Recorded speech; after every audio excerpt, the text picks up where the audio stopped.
ね、四半期に会合がございまして、こちらでですね、ちょっと新しい中期計画を、ほぼ策定いたしましたので、後でご覧いただければと思います。で、我々ですね、この分科会活動というのが非常にこの、インパクト志向金融宣言の、価値を出しているですね、活動というふうに位置づけておりまして、現在ですね、この 6個の分科会活動を中心に活動が動いております。地域金融分科会、S 指標分科会、ベンチャーキャピタル分科会、アセットオーナーアセットマネジメント分科会、融資再建分科会、それから、インパクト志向企業価値向上アライアンスというこの6つのですね、分科会がそれぞれかなり自主的にですね、動いているという状況でございます。はい、こんな形でですね、大体オンラインでやっているんですけれども、月1回のが、リアルにですね、こういう形であったり、イベントをしたりですね、そんなことをしております。はい。こちらアドバイザーですね、皆さんよくご存知の水口先生を筆頭にですね、木村さん、松山さん、それから大野さんという方にアドバイザーで入っていただきまして、いろいろな面でですね、サポートをいただいているというところでございます。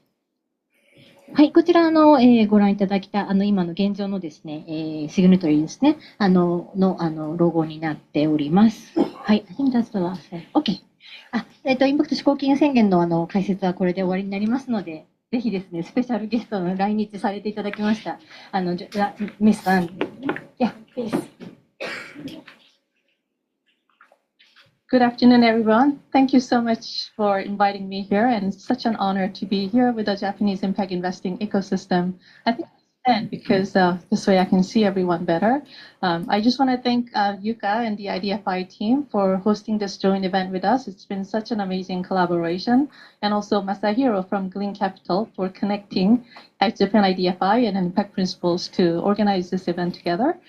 There were a lot of organizing partners and committees and signatories, which we'll talk about more later too. But anyone not familiar with Impact Principles? Amazing. This is an amazing audience. I will not go through it detail, but just as a context, impact principles, as you know, are global standard for integrating impact throughout the investment lifecycle. We think of it as kind of two broad goals. One is that it's providing an end-to-end framework for managing impact with integrity. So you may be very familiar with the 9 principles.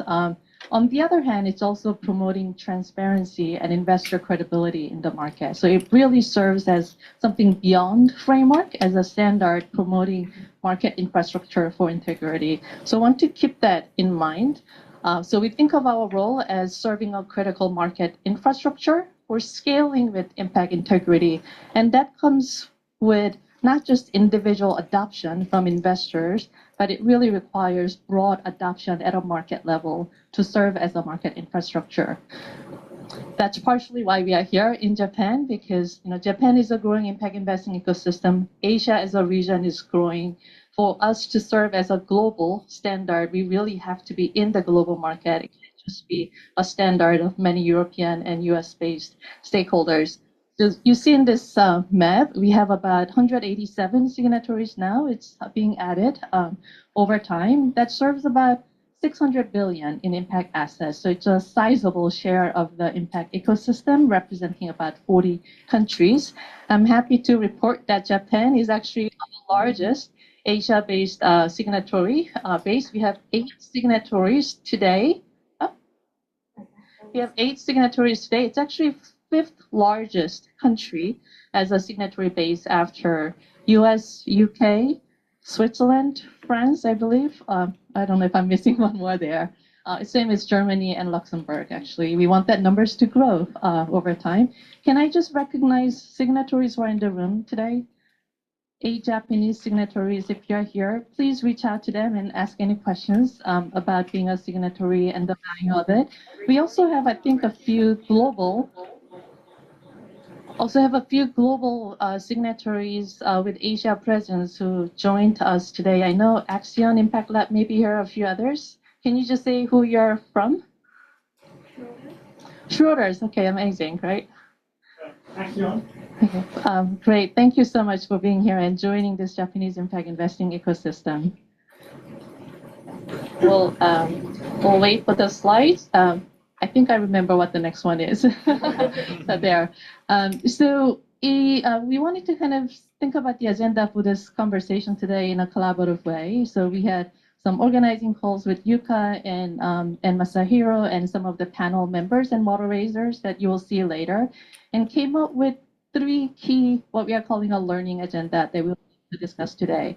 So the first is a question around what does meaningful impact management leadership look like today? I know that's top of mind for many of you who are here today, if you chose to attend with us today. So that's the first question. The second question we are asking is, where do we go from here? IMM, as you will hear many more times, is a journey. It's an evolution. It's still a nascent field. So where are we going from where we are today? And the third question, since we're in Japan and we have amazing leadership in this room, we wanted to talk about what makes Japan uniquely positioned to contribute and lead in a global IMM evolution. So that's 3 questions that we want to talk about. Contribution is a key element of impact investing, so hopefully we'll end with some really good thinking about Japan's leadership in the field.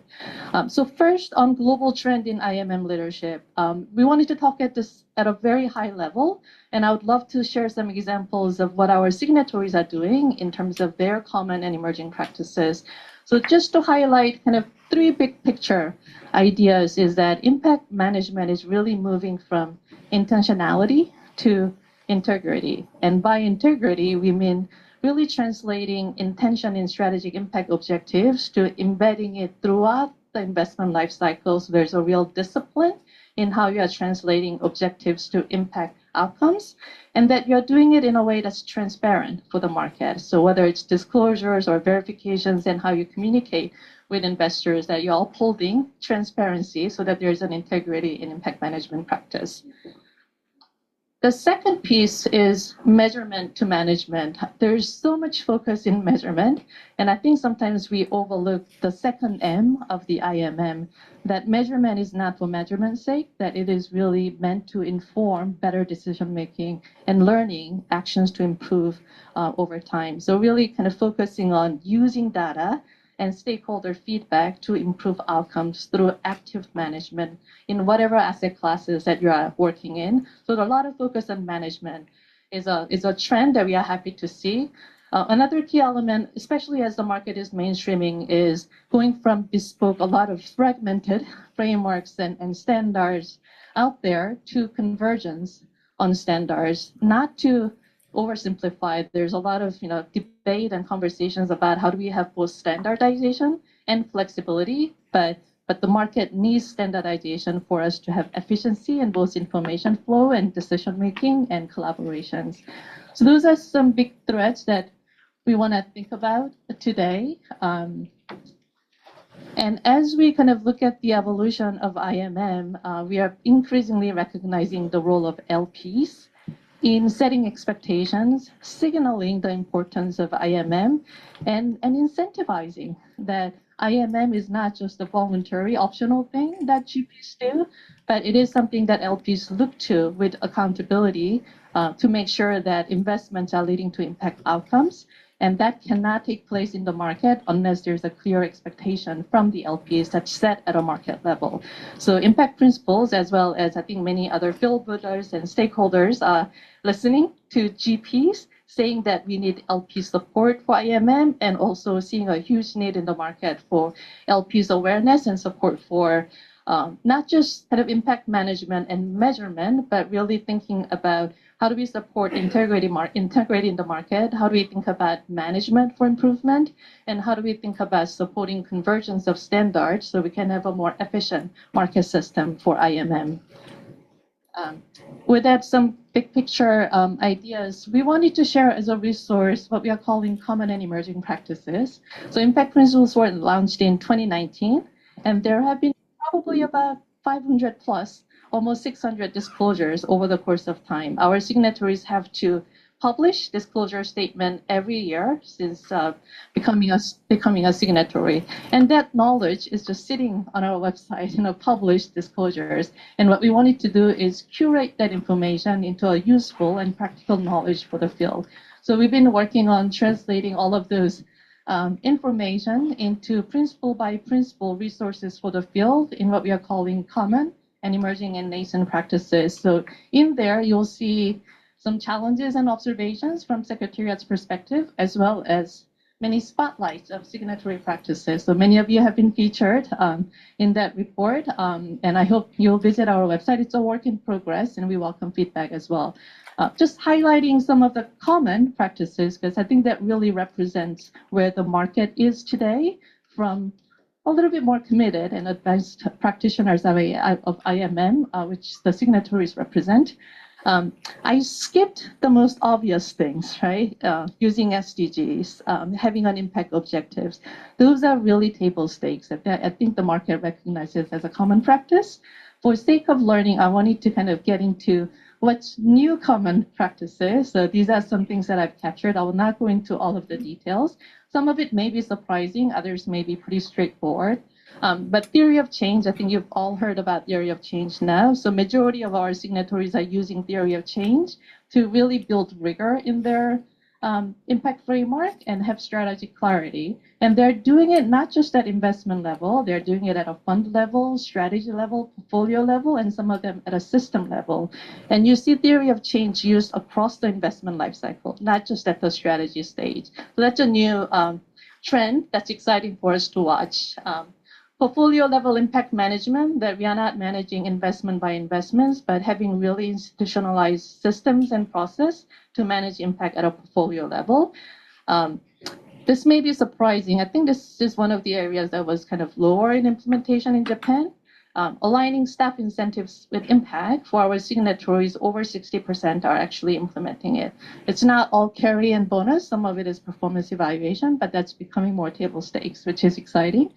Investor contribution, impact report, those two things are both being more robust in the field and a common practice, as well as impact at exit. This is a new, I think almost a new idea that impact principles introduced, and it's becoming more table stakes in the market as well, both at the time of exit, thinking about timing and process structure affecting sustained impact at exit, but also at pre-investment stages. Many investors are thinking about how would this investment look like at an exit stage at the time of investment and not just at the time of exit. You don't want to be investing and when you exit, risk that all the work that you did in creating impact risks being lost. So that's what we are trying to avoid in sustained impact for exit. Emerging and nascent practices. So these are practices that we are seeing happening, but probably not at a level that we would call as a common practice. And what you see here is the formalization of impact practice and disciplined practices still in development, and that's most obvious in things like contribution and exit. So contribution is robust. A lot of investors are doing financial and non-financial contribution. What's not happening is having a robust framework for contribution that's done with discipline, or monitoring contribution results, or evaluating effectiveness of contribution. What's also not happening around exit is we consider it, but there's no formalized policies, checklists, or a framework. So those are things that we are watching as a nascent practice that's developing in the market.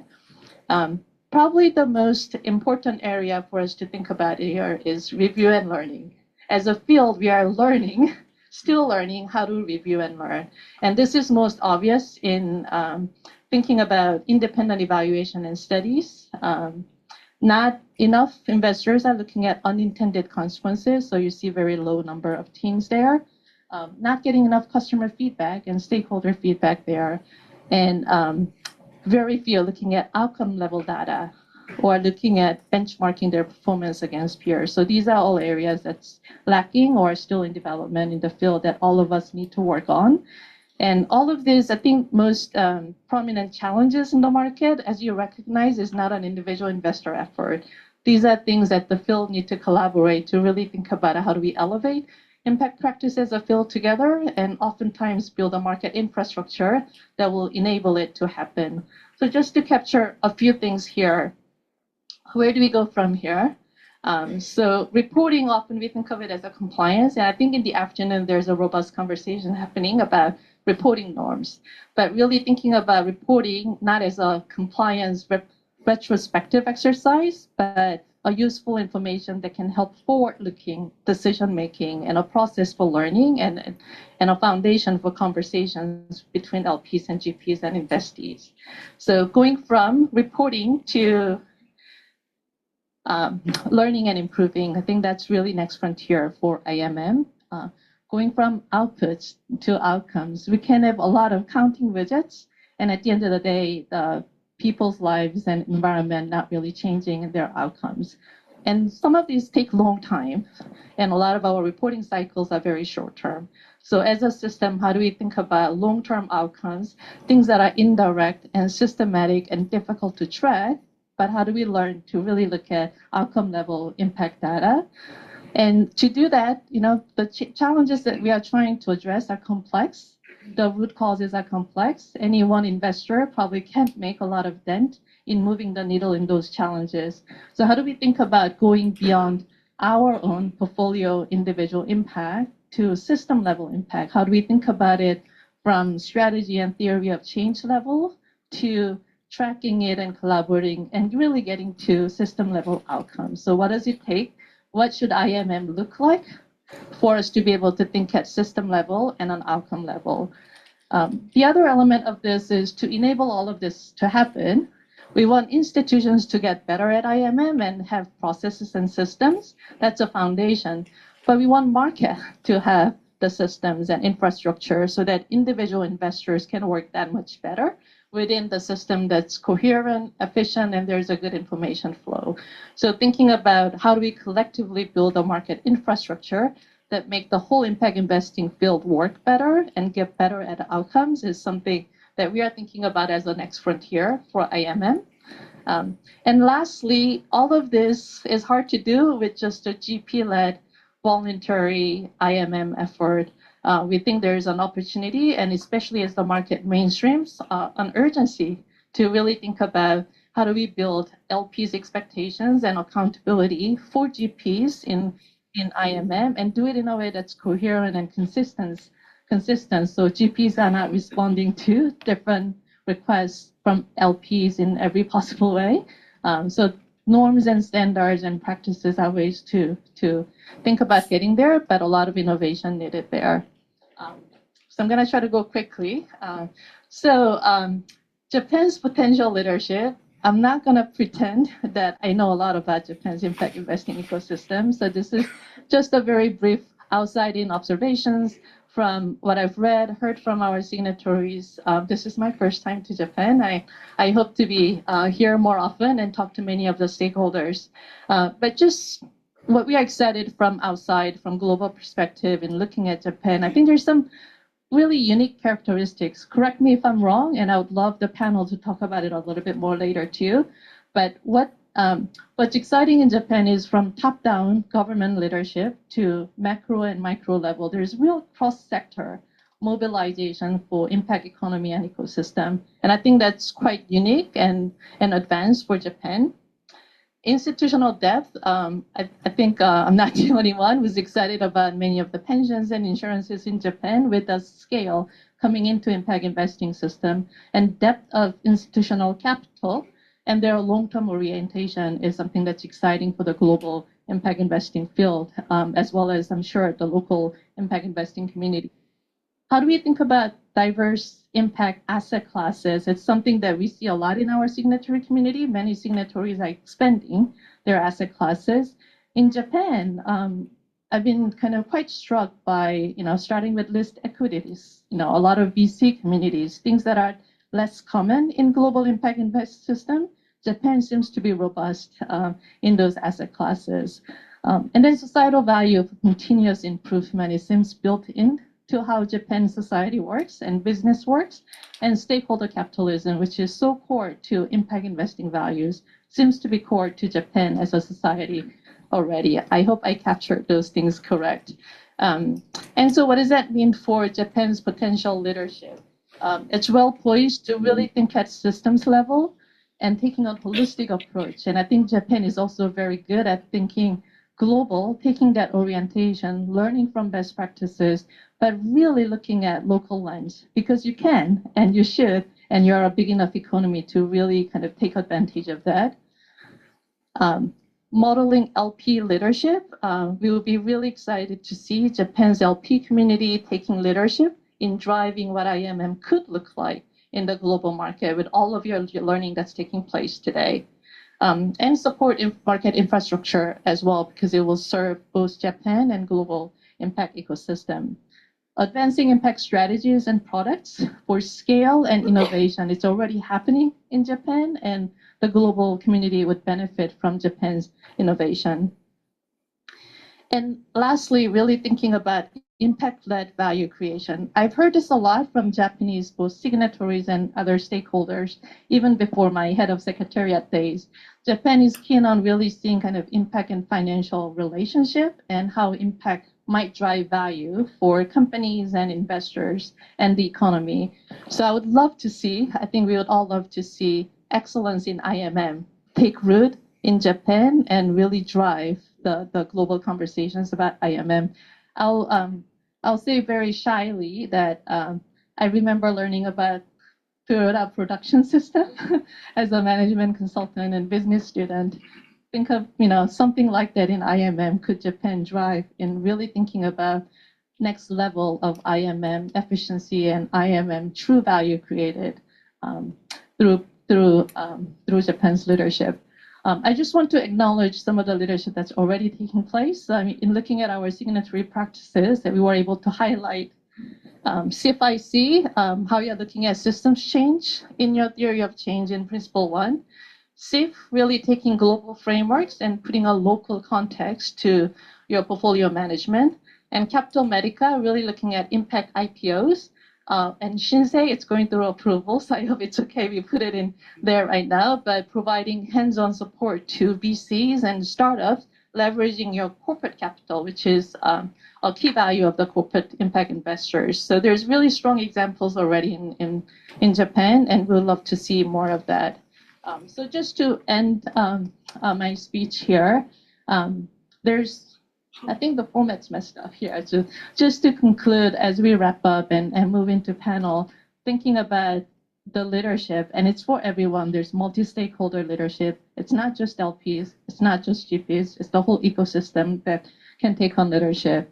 Thinking about learning at multiple levels. It's everyone from professionals and individuals to fund level, investee level, portfolio level, and at a system level, how do we collectively learn? And then thinking about collaborations, how do we collaborate at a local level, as you are all doing already, but take it to regional level and global level so that we are really lifting the global impact investing ecosystem with a strong IMM agenda as the market mainstreams. So a little call to action for all of us to think about, and I'll end here and invite our moderator to the stage. Thank you very much.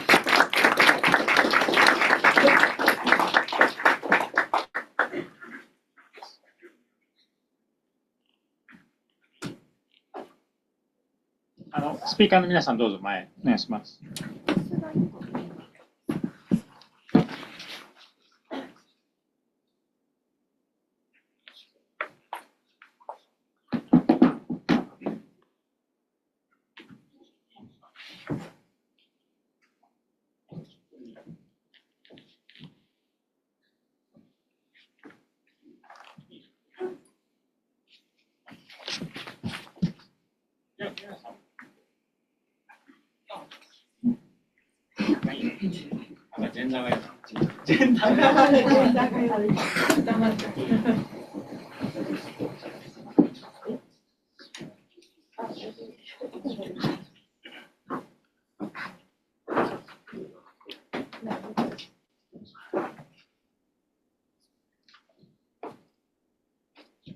Okay, so please allow us to continue in English. These are the panelists. I will have them introduce themselves in a minute.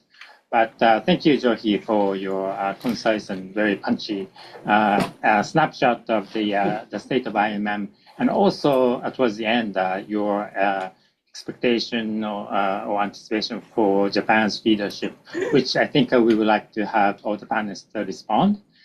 So first of all, my name is Katsuji Imata. I'm with the CME Social Impact Management Initiative. I'll be moderating today. And I'm looking at the people in the audience as well as the online. So I'm watching the online space too. So please, if you are participating online and have questions or like some technical troubles, please shout or put something in the chat so that we can respond to that too.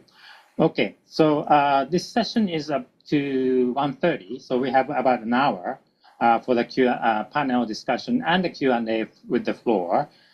So let's just jump into that. I'll have each of you, except for Johi, to just introduce yourself and then what you do for 1 minute. So just go in this order. So please, Abasan, please start.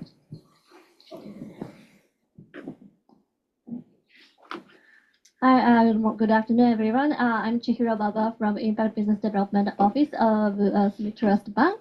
Our bank started impact equity investment operation from 2022 using our own balance sheet, and we plan to expand off-balance sheet business because we have many clients of institutional investors and asset owners.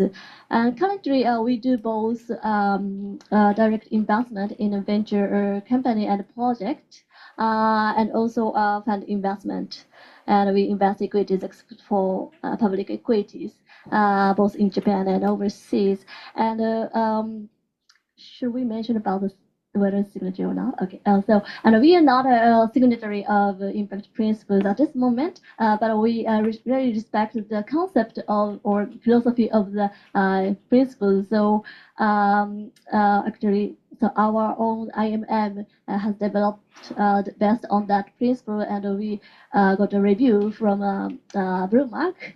But we considering today's panelists, I think it will be better to make a comment as LP to differentiate the view. So this is today's my position. But anyway, thank you very much for inviting me to this special. Thank you, Baba-san. Yeah. So next, Hata-san, please. Good afternoon, everybody. My name is Masahiro Hata. I'm co-founder and general partner of Green Impact Capital, which is coming up soon. Yep. So Green, a little bit about Green Impact Capital. We are one of the first impact investing fund in Japan, and then we are focusing on the growth equity.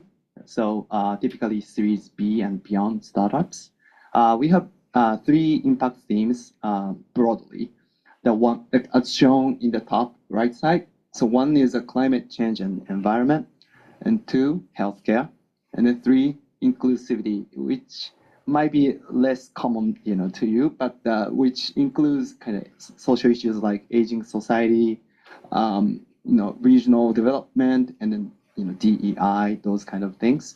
So we have started investing since 2021, and we have been operating our Fund 1 so far, and then now we've just started raising our Fund 2. So really, grateful for this opportunity, and if I, can contribute to share some knowledge or some experience to you, that would be great. Thank you so much.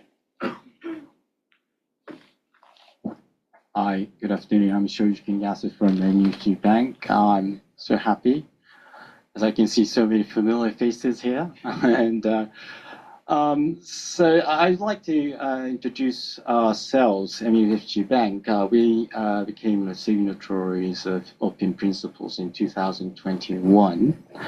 And I'd like to introduce my banks by one slide pager. Maybe you might already know about our bank, but I would like to highlight maybe 2 points here from the key data. So the asset size as a financial group, we have total asset of yen 410 over trillion yen, and loan asset yen 120 over trillion yen. And what I would like to highlight one more is not just the asset size, but also the diversified business base. As you can see on the global network, not just in Japan, but also globally, we have a diversified market base. So our kind of important theme is to how to allocate the big asset to globally in the very attractive opportunity. So that's a very key topic for ourselves. So I'd like to also introduce our two credentials on the right-hand side, which relate to today's panel. The upper side is that about the project finance. So we are now the 2 hours that should be showing. The upper one is a Global Debt House of the Year in 2024 and by PFI. So it's one of the authoritative journal for the project finance. And now we are global #1 in MLA mandated lead arranger table from 2012 to 2019 and 2022 to 2024 for 3 years, consecutive years. And below that, you can see that we also diversify to some of the EMD markets, so emerging market, developing economies as well, to even to some fragile countries as well. So that maybe you can see one of the African Banker Rules Deal of the Year as a debt of the project Strata. It's one of the Senegal transaction for road project, and this is arranged by MSG. So we go through these project finance, also some of the projects that see the strong positive impact, and we do assess in Tokyo, and we actually disclose that. So if you want to dig inside what we do, you can visit our website and also go through the report that we just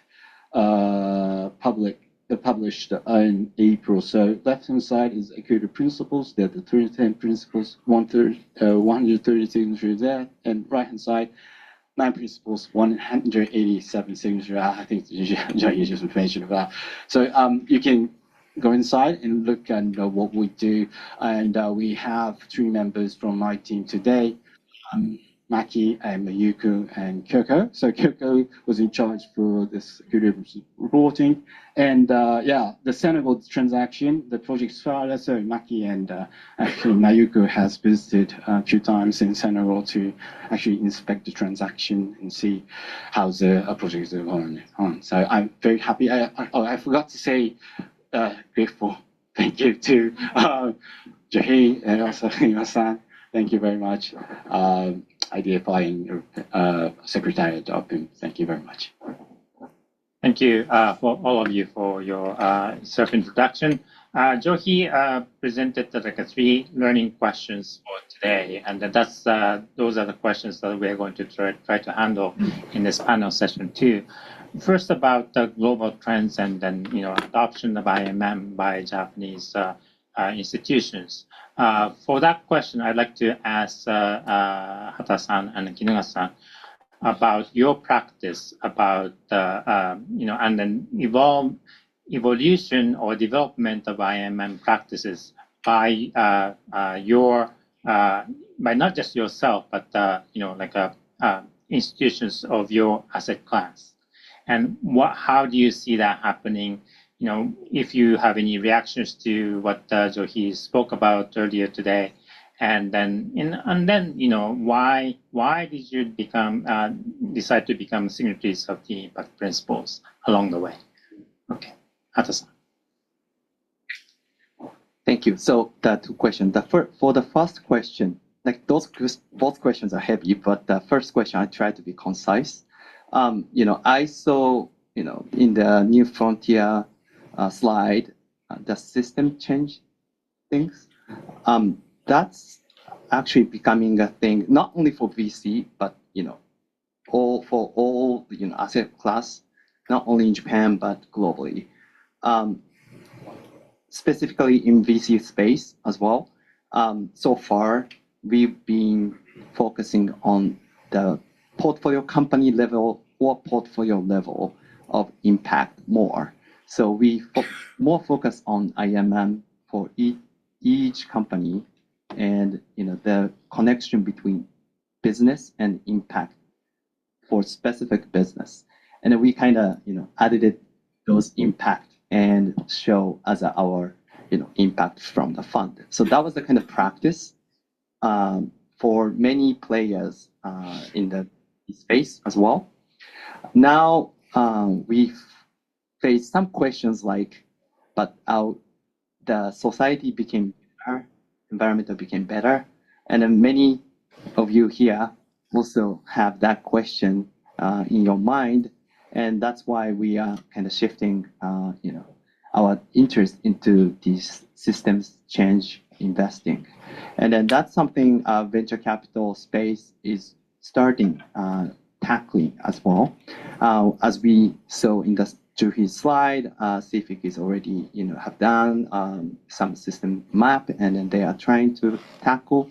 Actually, we've developed, the system kind of related, map as well, and we are trying to tackle the social issues, more efficiently and effectively since we have limited resources.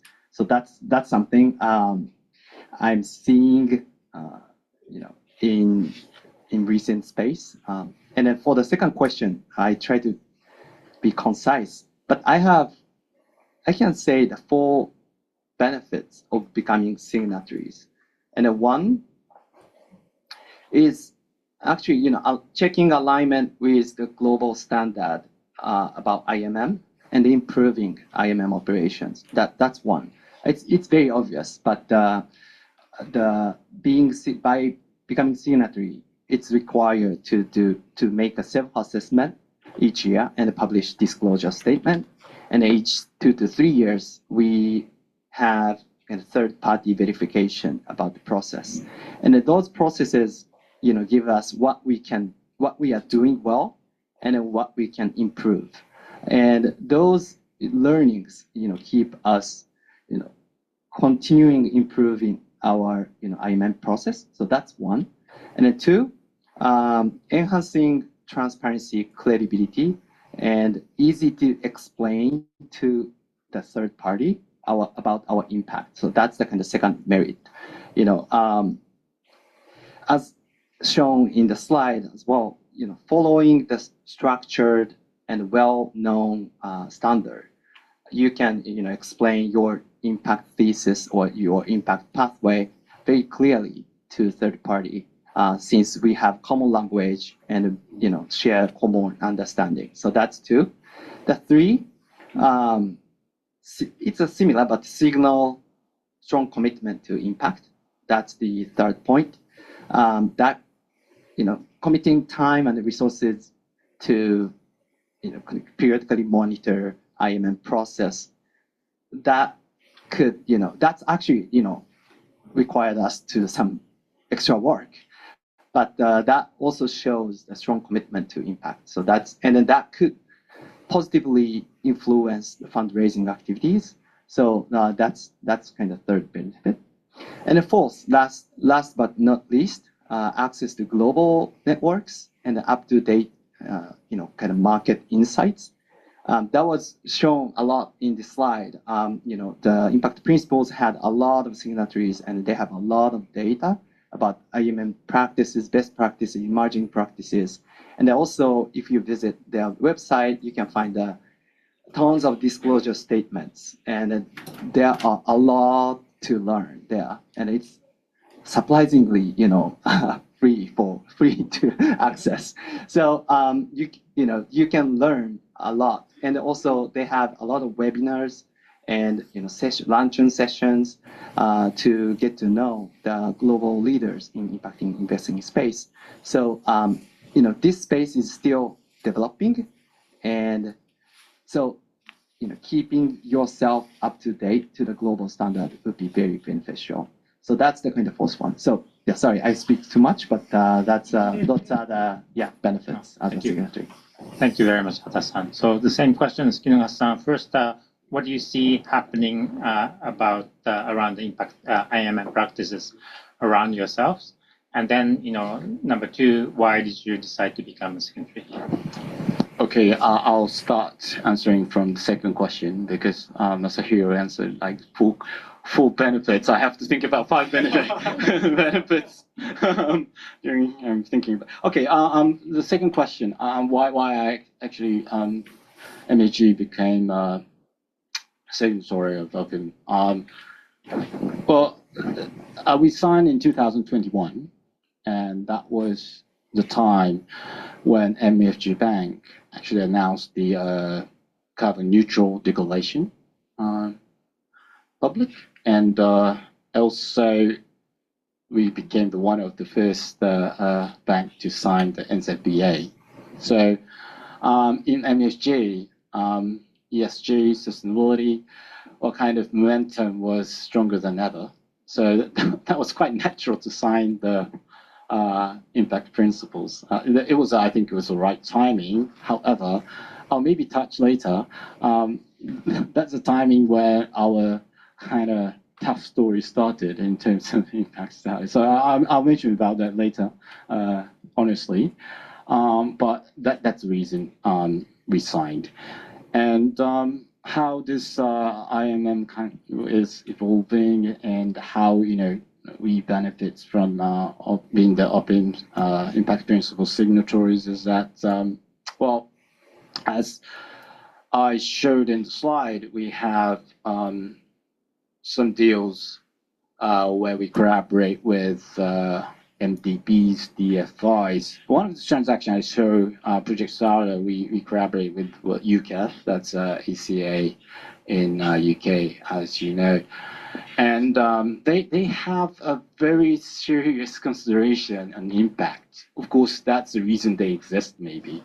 So in terms of how we can talk with them as, you know, how the transaction can impactful as it can be, we need to have a kind of common language between the DFI and DVs, those what we call concessional investors.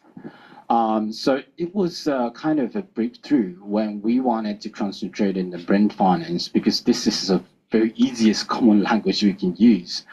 Just imagine being the kind of, let's say, talking with an accountant, what kind of accounting that you are adopting. If you say US GAAP or JGAAP, whatever, that's a very simple question, and you don't need to waste time talking about what kind of definition is your blah, blah, blah, what is account payable is, and things like that. How do you actually book it? You don't need to talk about that. So it's very simple if you have a common language. So, and also transparency is also important. Of course, I mentioned about impact investors, DFIs and MDBs, but not just them, but also if we want to actually expand this market, we are being, normally the project finance will be a mandated lead arranger. So we are the one to also create the market. And if we can increase more impact investor in the world, we see a strong kind of correlation between MFG profit, financial return, and diversified investor base, because we'll be a ranger. If there will be a diversified investor, we can kind of, well, collaborate with them because they have a different kind of objectives. So we have in a list of investors. So whenever we have a very difficult transaction, but oh yeah, that investor was saying that they want to kind of well invest to impact this area, this sector, then we can kind of tap those investors. That's obviously actually return to profit as well as a financial return. So this is very innovative, and maybe I'm talking too much, but I'd like to maybe talk about the lovely principles in the open, because one is principle 9. So in terms of secure the transparency, yeah, principle 9, they requires third parties verification. I love it. It's tough. We just we just finished the fourth edition's side verifies assurance process in April. I think it was like 15 hours interview altogether, with as well as a feedback meeting. But 15 hours with a global verifier is pretty tough, talking about the impact. You know? And I think this process is very kind of attractive to make ourselves kind of self-analysis and put our goal higher. And I think this was a kind of big benefits of being the signatory. And also principle 8, I think it's also a lovely one. I think Joshi has mentioned about learning and kind of improvements as well. I think it's very principles 8 is very nice in terms of you can be very honest. You can talk what you have learned from what you have done. So we sometimes feel, well, we need to be perfect, but if there will be a principle 8, there will be a space that we can kind of express we are suffering from here, which makes us safer to be criticized of kind of manipulating the being the signatory. We can be honest on principle 8. So I love this part, and I love these principles. It's really tough. There's so many principles. How come you done it, Johan? I mean, I was happy if it was maybe 4 or 5, but I think it's all lovely.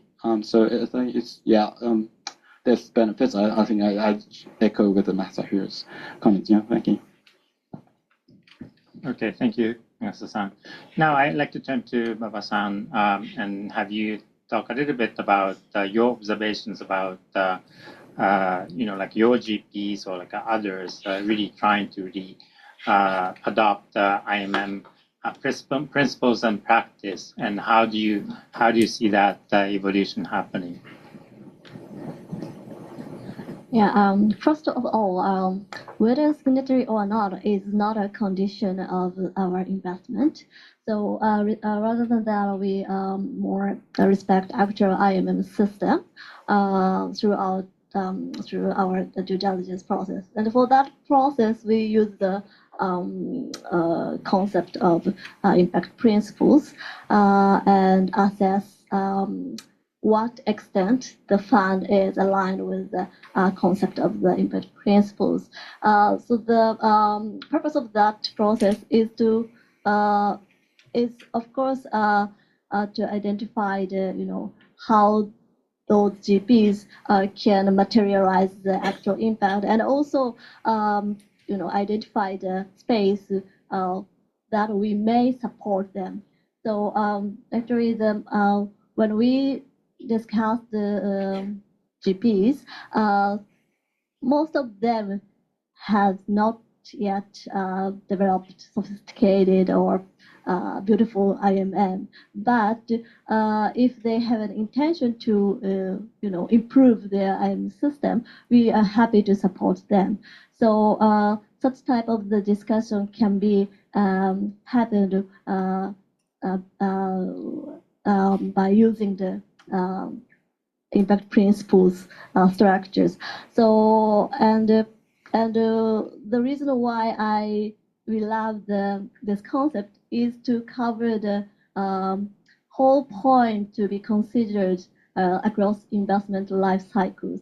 So it is very useful too for us to understand the whole picture of the GP's intention, what they want to do through the fund activities, and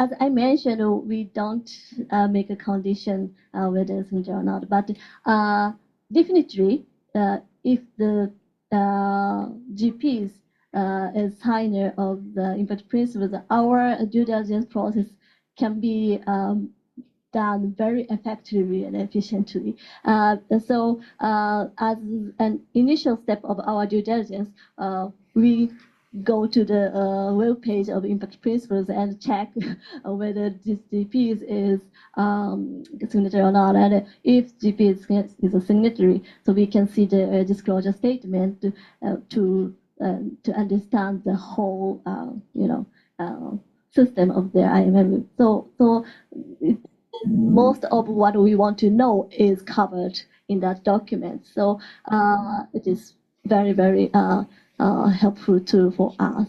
And in addition to that, we ask actual track record in terms of the impact. So what kind of it, because the rules and practices are different. So we try to ask what kind of actual engagement activity done so far. So such type of the more deep discussion can be done.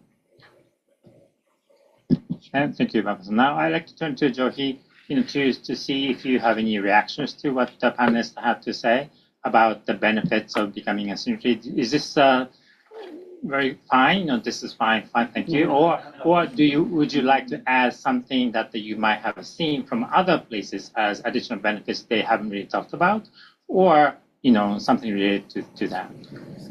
Yes, fine, thank you. but more than that, I mean, one, there's a lot of consistency with what we hear. I think the credibility is definitely a benefit. Peer learning is a benefit. And being in a room with virtual and real room with like-minded impact investors who are committed to impact discipline and rigor and want to advance the practice together. There's, I think, a lot of camaraderie in signatory community to share learning and advance not just their own practices, but the field together. I'm really glad to hear that SMTB is using disclosure statement. That's actually one of the things that we want to encourage LPs in general to use the disclosure statement for due diligence, but also to understand what the practices are today. It's incredible kind of wealth of knowledge there. Maybe two quick things to add. If you look at some of the most advanced impact leaders in the field who are early signatories, founding signatories, or those who join later, they are becoming signatory to uphold the market's advancement and scaling with integrity. Impact principles were created in 2019 when the market was really starting to mainstream. There were big asset managers, traditional asset managers getting into impact and having labeled products. And the goal was to make sure that the market can grow with understanding of what good looks like in IMM. So there's strong commitment to making sure that we need to grow the market with integrity so that that practice rigor will drive actual impact outcomes, not just capital allocation. So there's strong commitment at a field level. We are actually seeing it in, I think out of our 187 or so signatories, 20 some of them are single signatory in different countries. We have a signatory in Malaysia, a signatory in all parts of the world, and their motivation is really inspiring to me, that they're starting building impact ecosystem in those emerging markets and countries and wanting to start out with best practice, with global standard alignment, because they feel like they are the pioneers in their market and wants to both get credibility as an impact investor in emerging markets to global community, but also kind of show the way to their local ecosystem in what it means to be an impact investor. So I find that to be inspiring, that there's kind of learning on your own, but also a support for the field and broader market as a practitioner. Okay, great. Now, let's talk about where do we go from here question. Johi, could you please one more time show the nascent trend slide? A very busy one? Yeah, that one. Okay. So I asked all the panelists to kind of look back these things, and then if you have any reactions to this slide or the next one, which is the next frontier slide. Okay, so what from where you sit, what do you see as the challenges or like the or the issues that the people are really trying to work on, and the challenges maybe associated with that? And of course, I'd like to ask Baba-san to really focus on the last one, which is from the GP leadership to LP-led accountability. What do you have to say about this one? Of course, you can provide comments on other items as well. Okay, so maybe we can start with Kinugasa-san. Would you like to respond to any of these trend questions? Yeah, in terms of MFG, we're still at the learning stage, as I mentioned. But I do feel this is. I'm talking about the market. I think Japan market. I think still, if you go through the impact reports by corporates, like and where we they disclose the impact report, we still see those output KPIs rather than outcomes KPIs. But I think it's still good. I mean, as long as they have a kind of will to disclose, it's better than not disclosing. So I think now some people actually criticize on that, but I still find it okay because it takes times. Because output is just spurt, but outcome is something that comes, will take time. So I think for MUFG, we need to be patient as well in terms of embed internally so that relationship manager will be truly understanding what impact investment is to MUFG. Towards outcomes, definitely learning and improving, as I mentioned. So let's think about what we have learned and improved, what we need to be improved honestly. This is the most important things because I remember the former head of Secretariat, Dan Damansky, the very impressive word she said to me. I once thought actually stepping down from the impact principles. Actually, I did. So I mentioned that to Diane. Yeah, in 2000. I also actually visited IFC in Washington to tell them that I'm stepping down from the OPIM. That's in 2023, so 2 years ago actually. And Diane said, "Well, you are too hard to yourself." I said, "Well, intentionality. What is intentionality for the MUFG Bank? Because we're the largest bank. A borrower comes, we arrange, and we are as I mentioned, as you can see the league table, we're the number one. So customer comes because they think that we can distribute to the market, most effectively to the market with the best pricing. So they come. So what kind of attention do we need, right? So I thought, we are maybe manipulating something. So I thought, I better quit. And I spoke to CSUO and also who actually signed, and we are managing executive officer 2 years ago. And I spoke to IFC. They said reconsider. And what IFC said was that, well, speak to Diane. If she says okay, we'll give up. And maybe Diane, yeah, right, very energetic person. And she said, well, you're too hard to yourself. Don't sacrifice good for the perfect. That was the most impressive word. And I thought, well, okay, you are, as a capital asset, you have like green bond. Even you don't have intentionality, you're doing the project finance, renewables, you're the largest debt provider for the project, renewables. Even you don't have intention, you're doing good things. So don't stop it. Don't sacrifice good for the perfect. So I'm still learning from that. And that's something that I may step forward and still trying to walk even in a good speed, but even not in good speed, but I'll try. Okay. Yeah, that's a very interesting comment. I think we heard from Kinugasa-san. And Johi spoke about grow the market with integrity. And integrity, of course, is very important. But at the same time, you're really trying to expand the market and how to make that happen. Like your comment is kind of testimony to, what do we mean by integrity and how much do we need to pursue that?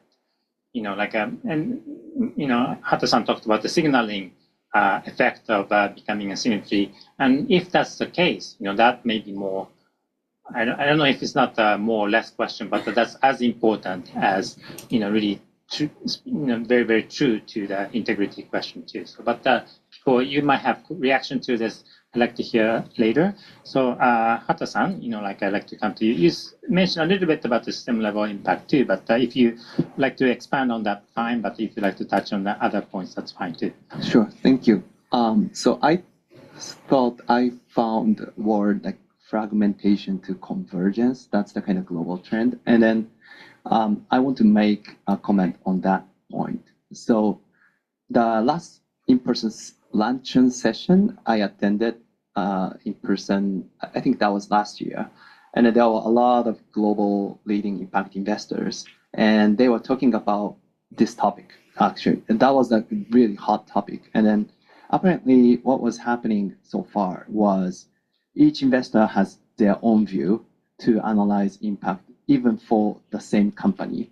So and then they are measuring impact their own way, and but in that meeting, they were, kind of questioning themselves, like, is it the correct things, and is this something we should differentiate them, ourselves from others, because like impact should be same one.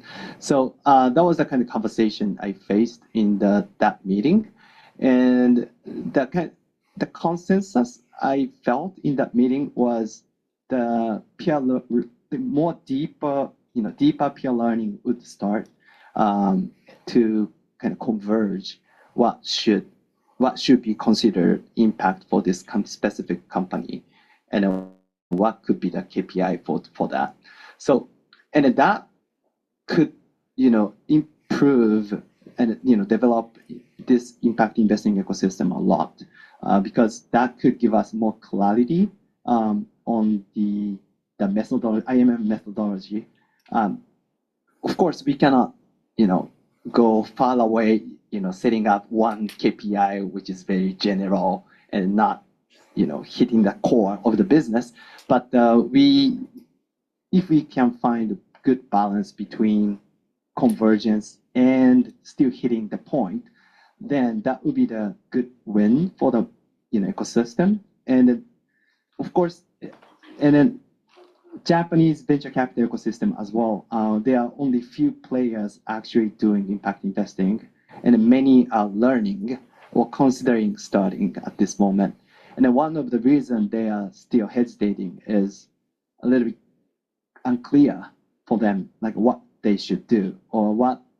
It's a little bit close to the the point Kinugasa-san mentioned, like being perfect is a kind of, I don't know, it's a Japanese culture or not, but yeah, many people are a little bit scared about being called as impact wash or something like that. So this convergence trend, starting in the global, and of course if we can develop well, we can import, and of course combining with local contents, and we can I think for that timing we can develop and kind of invite many players in the market. So that's the one trend I just wanted to highlight. Yeah. Okay, thank you. Thank you, Hata-san. That's also a very important point that we might want to really explore more, because there's always a question or discussion around that. This convergence. So yeah, okay, let's leave it that. So Baba-san, so like this. Johi's point about GP leadership to thinking more about the role of LP and LP-led accountability.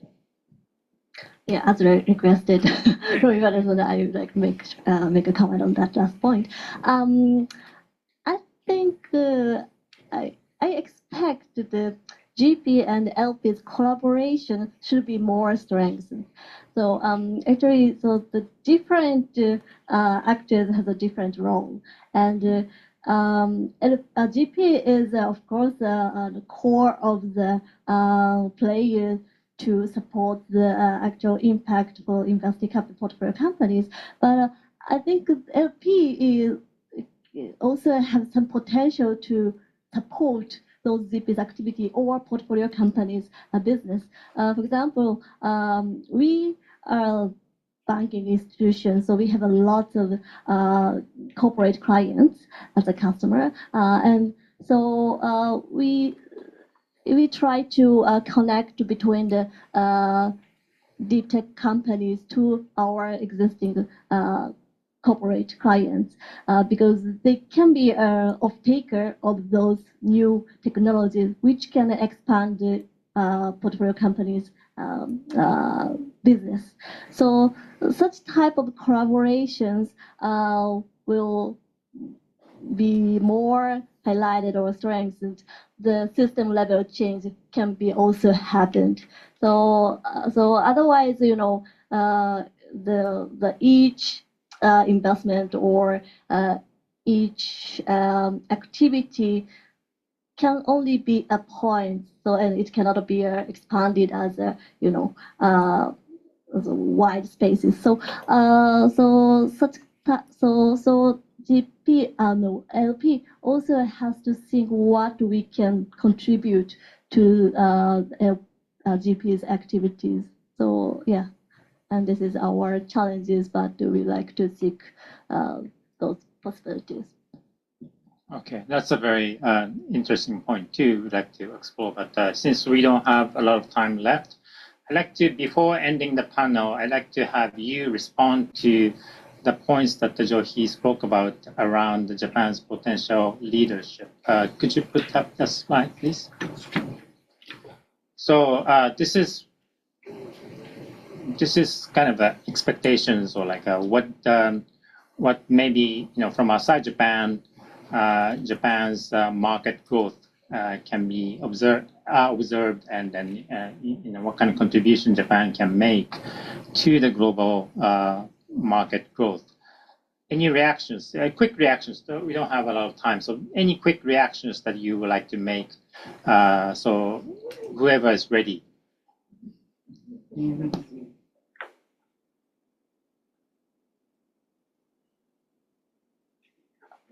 I may take the easiest one, but I just wanted to highlight the first one. I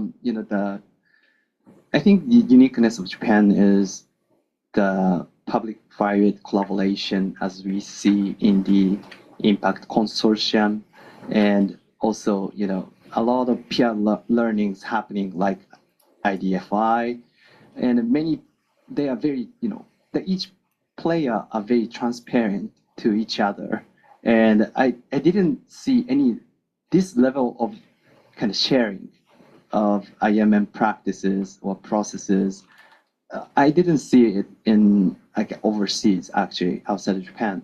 So we have good foundation for collaborate together to make a system level kind of collaboration. We kind of share what's the systems map for these social issues, and we each stakeholder, each party decide, okay, we work on this. So yeah, I think we have good foundation from system level, and then if we can make good advance, that's the part Japan can become a leader in the global setting. Thank you. Okay.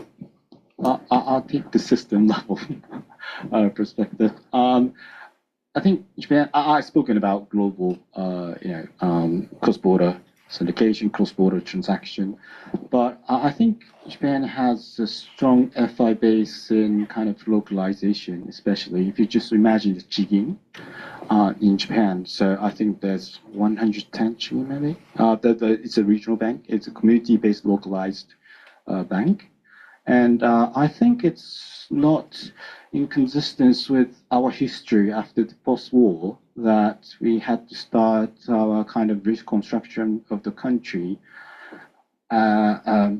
completely destroyed by the war. And I think, we had to start from ashes and rubbles, and people start to think about what kind of, FI system we need to create. And that was under the planned, I think, economy.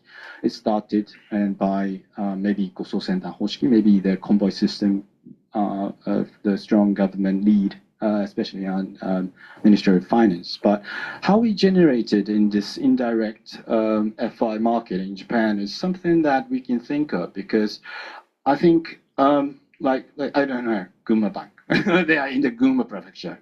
No wonder, right? So they have a strong commitment in local, and they are really thinking about what kind of, action they can take as a financial institution, and also how to kind of eliminate the negative externality in their area. So I think they are thinking very seriously on this, and this is kind of key for make the big movement in Japan. I think that is true, but I have to say that still Japan is a very isolated island, I would say. So I think as an MFG, we want to import some of the transaction from outside of Japan the impact of transaction, the true one, may be very best practice around the globe, to Japan, maybe saying one day, well, this is aligned with impact principles, and maybe you're not the signatory. How about this? And making the presentation to them, how impactful it is, how can be the kind of social resolution for the society. And that's maybe one of our important role as an MFG bank, being one of the largest bank in Japan. Yeah, thank you.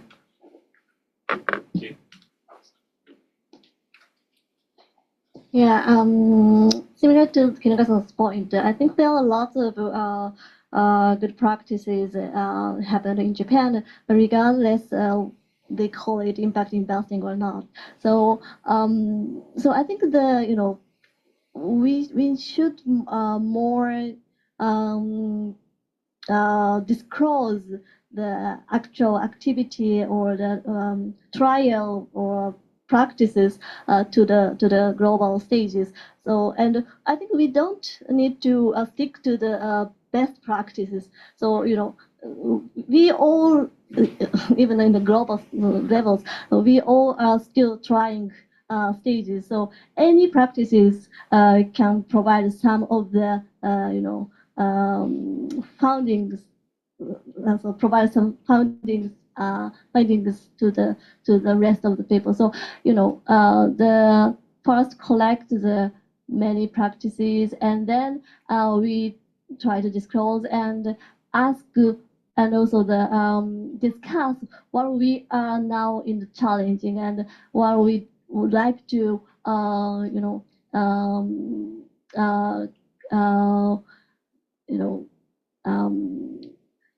we try to improve, or what is the missing point. So such kind of the discussion is very, very important, and the mutual understanding and the learning process is also one of our contribution to the global spaces. Okay, thank you very much. Now that we only have about 15 minutes for Q&A, but let's open up to the floor. And also, if you're online, of course, I'm watching the online space as well. So please feel to raise your hand and or put in a chat if you're online. If you're here, of course, please raise your hand if you have any questions. And along the way, if you are also a signatory and you'd like to add additional benefit, or like you'd like to share a very brief, perspective about becoming a signatory or being a signatory, please do so as well. Anyone? Hi, Kon-san, please.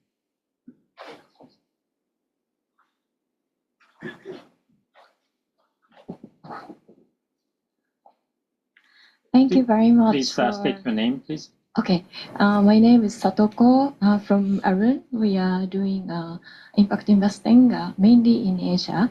Thank you very much for your presentation and the discussion. It was very interesting.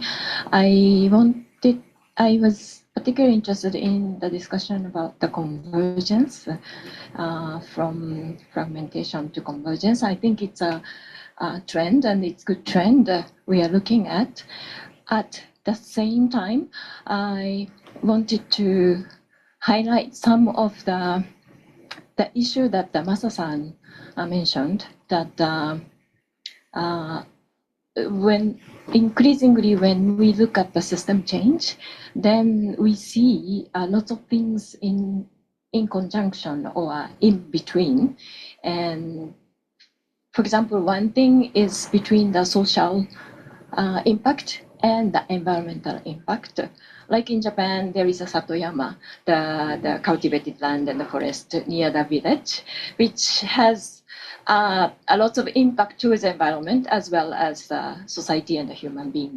So how you could measure and how you could manage those things is a little bit not necessarily only the convergence, but then we would like to have some kind of way to do it.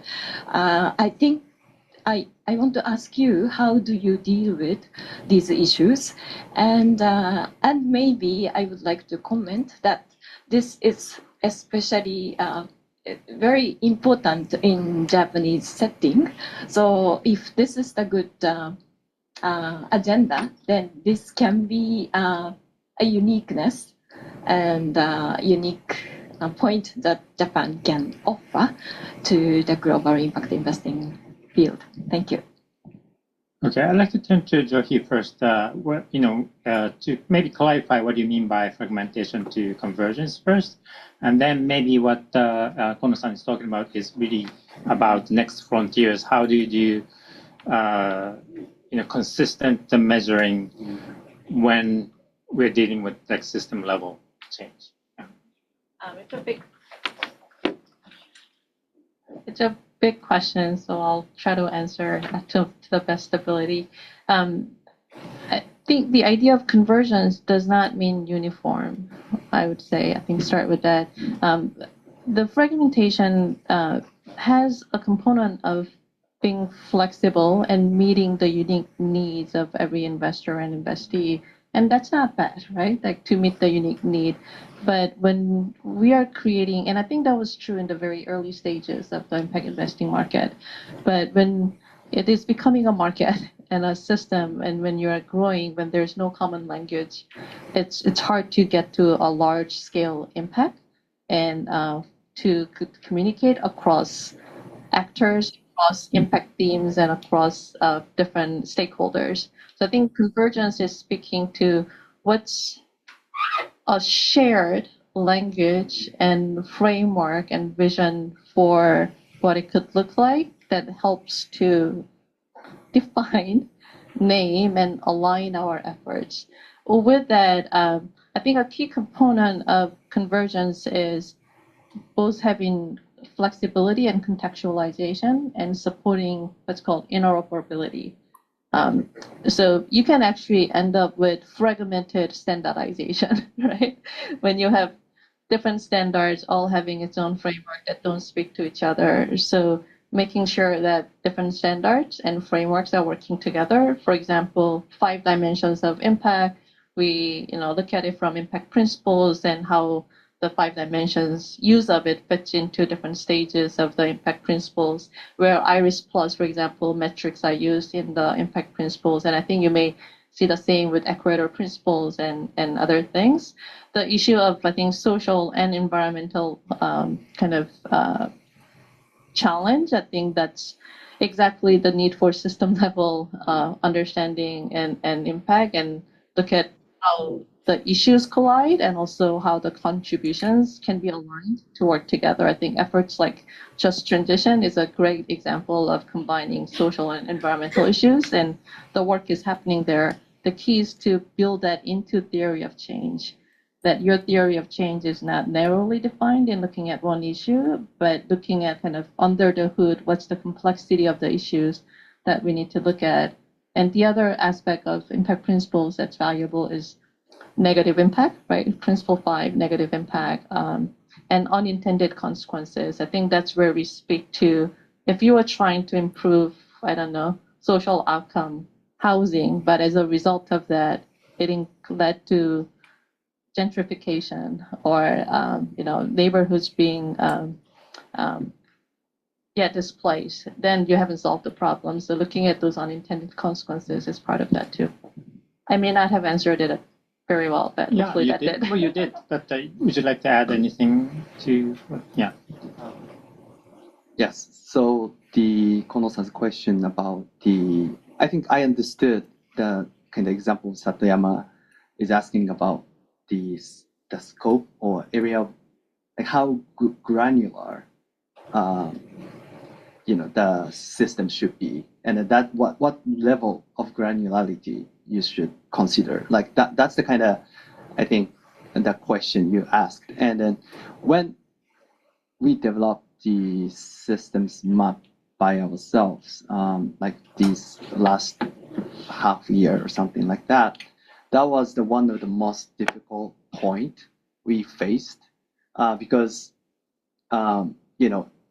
based on the granularity, the impact can be different. Some stakeholder could cry on this level of granularity, but he can be happy on this granularity. So like, it was very, very, we did some scenario, like this, how about doing this level and how about this level and comparing to those two. But that was, I think there was no right one answer. And so there's, of course, there is a kind of, part of the subjectivity on that point. But that's something, what should I say, the collaboration between, investors can reach, to the one better answer. So that's the kind of my answer to that, to your point. So yeah, it's very, very kind of, the vague answer, but that's the kind of concept, we have. Thank you. Okay, thank you. Right, I have a question from the from online. So Kai Rosenbaum, please. Oh, hello. My name is Lily. I am an intern at SIF Impact Capital this summer. I'm on Kai's laptop. And thank you so much for your discussion today. I was wondering, what do you think the future of impact washing awareness is in Japan, kind of regarding this common, consistent language with third parties and sort of a more formalized definition of impact?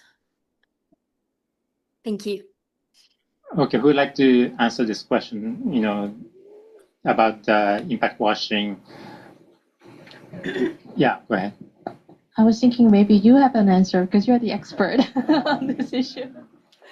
Oh, no, I wasn't really planning to be the responding to this question, but Kimura-san, would you like to say something about this? I will add a few things after that.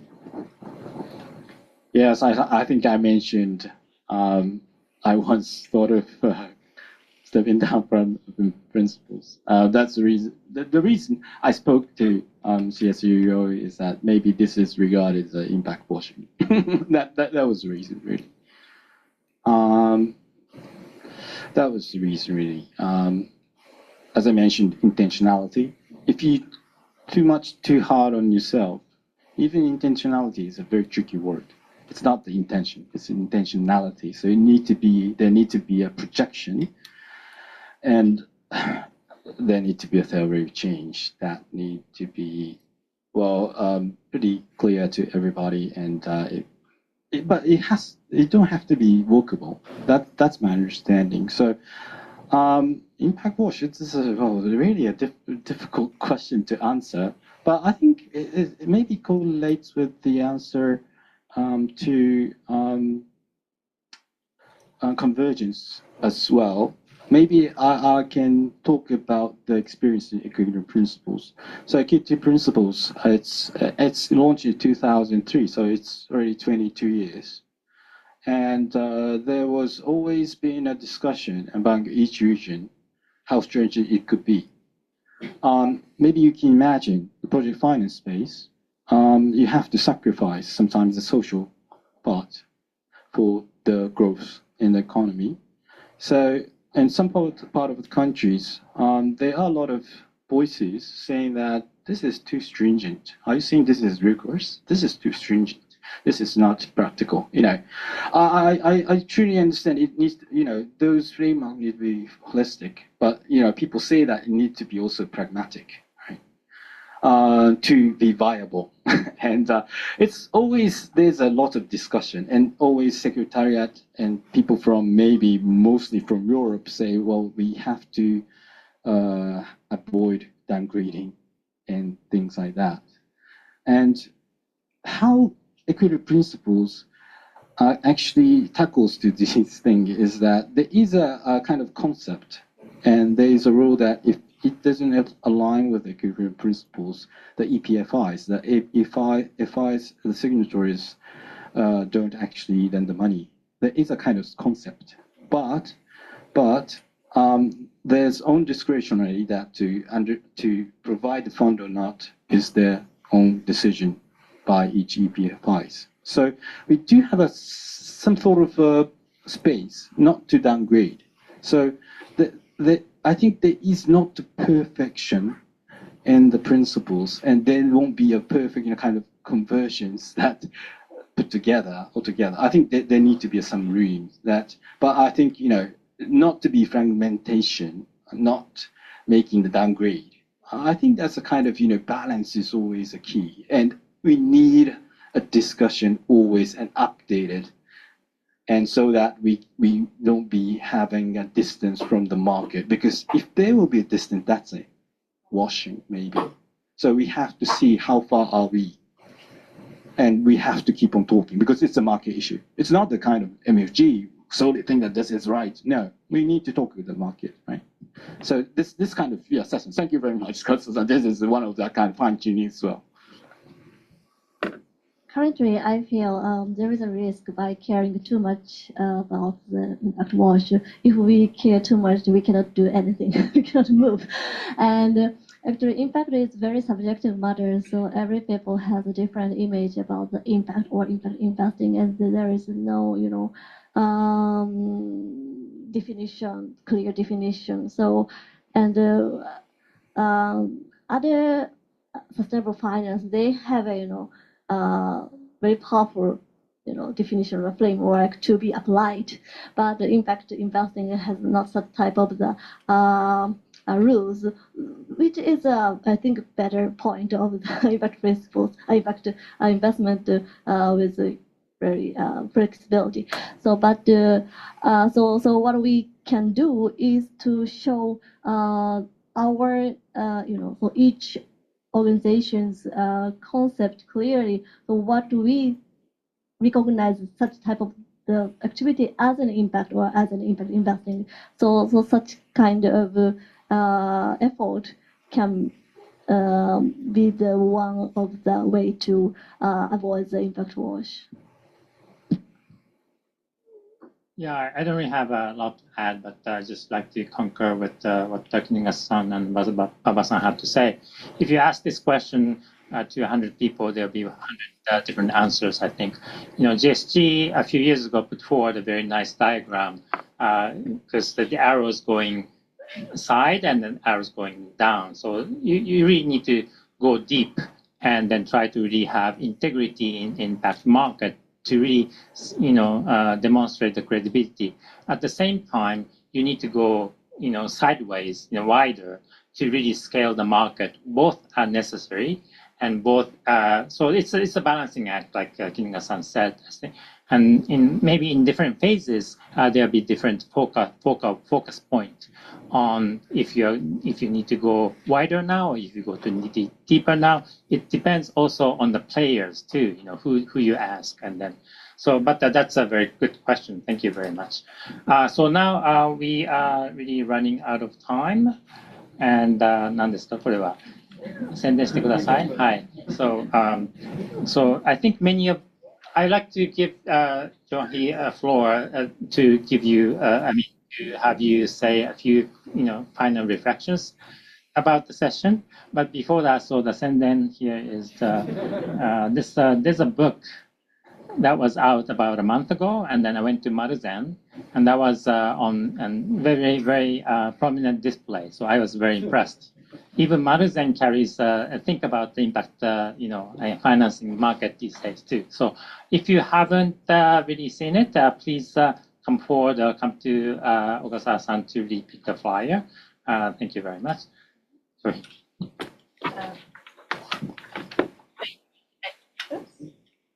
Thank you. I wasn't prepared for final remark, but I will.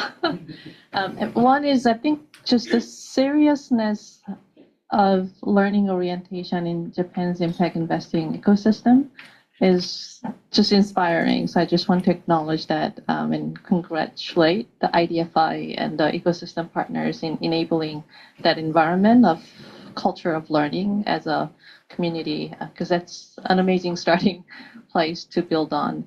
And one of the next frontiers I had impact-led accountability.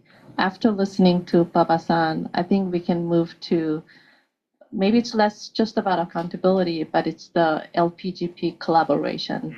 I think really leaning into we are collaborating for impact, right? This is not just about who gives money, who receives money, but it is about driving change together. And I think IMM is the language by which LPs and GPs can engage and build relationship and collaborate. So that's another takeaway that I'm having. So thank you for that.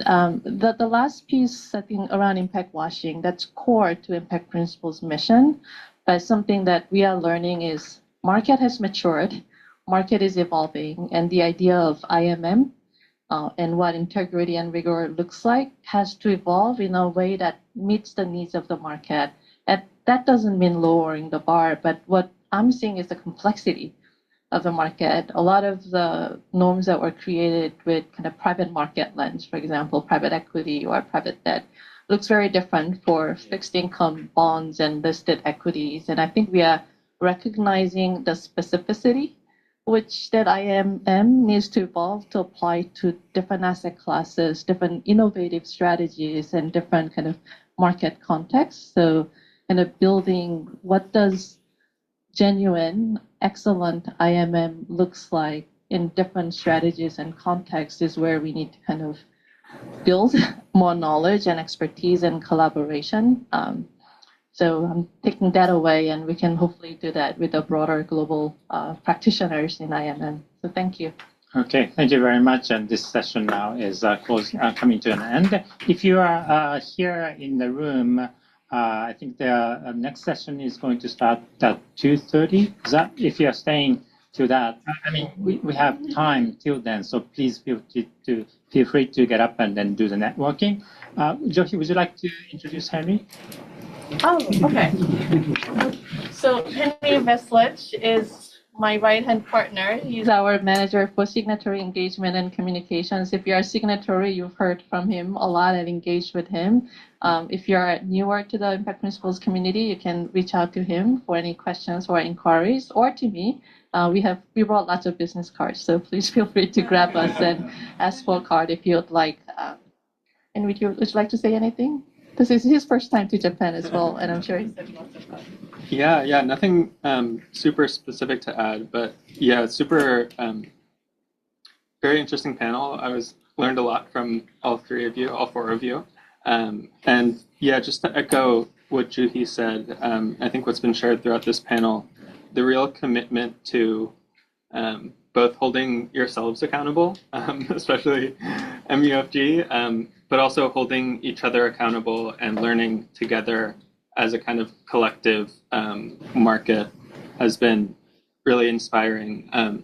I think coming from a context of a lot of European and a lot of American impact investors, there's maybe a little bit more focus of, what I'm doing is impact, what you're doing is an impact, or what I'm doing is more impactful than you. And it's really, it's really inspiring to see everyone both maybe recognizing where you are at your kind of stage of your impact journey, and then not letting that hold you back from wanting to improve and wanting to learn from one another. So I'll leave it there, but yes, super engaging panel, and look forward to meeting many of you. Okay, thank you very much, Johi, Henry, and all the panelists. Please give them a big hand and a way forward.